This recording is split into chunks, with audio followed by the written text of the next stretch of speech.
की है। अच्छा, यहाँ पे एक चीज आपने ज़हन में रखनी है। आपके ज़हन में सवाल आ सकता है कि कैश पेमेंट में मैंने अपने वेंडर को पेमेंट की है, तो मुझे यहाँ पे वेंडर सेलेक्ट करने की ऑप्शन नहीं आ रही। तो ऑपरेशन के अंदर ये जो पेमेंट की ऑप्शन आपको अवेलेबल है, ये वाली यूज होगी आपके वेंडर्स को पेमेंट करने की।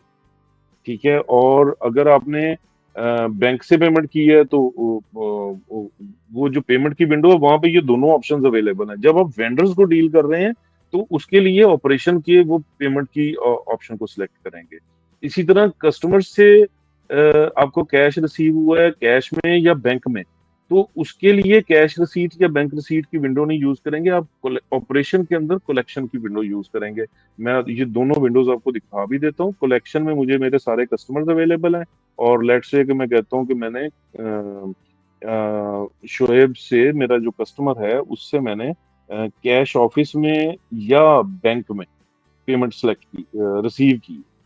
तो अगर बैंक है तो मेरे पास मल्टीपल बैंक है, तो किस बैंक का कौन सा चेक नंबर था, मैं यहाँ पे चेक का नंबर डालूंगा और उस चेक की जो डेट है वो डालूंगा कि जी ये 31 तारीख का चेक है, और अमाउंट उसमें कितनी है। लेट से मैं कहता हूँ कि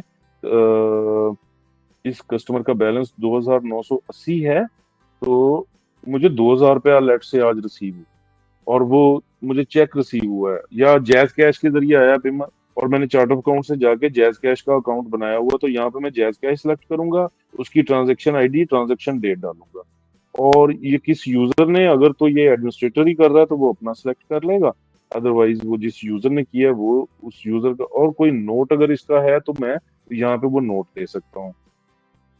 तो ये इस तरीके से कलेक्शन की पेमेंट जो कस्टमर से होनी, वो इस तरीके से पॉसिबल है। और जो वेंडर्स को पेमेंट आपने करनी है वो यहाँ से मौजूद है। अभी हमने वेंडर कोई नहीं बनाया हुआ, तो वेंडर को कैश पेमेंट या बैंक पेमेंट जो भी आप कर रहे हैं उसकी डिटेल दे के अमाउंट जो पे की है वो आप बताएंगे, और आपकी कस्टमर और वेंडर की जो कैश की कलेक्शन, और जो फाइनेंस के अंदर कैश की पेमेंट है या बैंक की पेमेंट है, ये आपकी एक्सपेंसेस को हो सकती है या नॉन वेंडर्स को जितनी भी आपकी पेमेंट्स होंगी वो तमाम लेट से आपने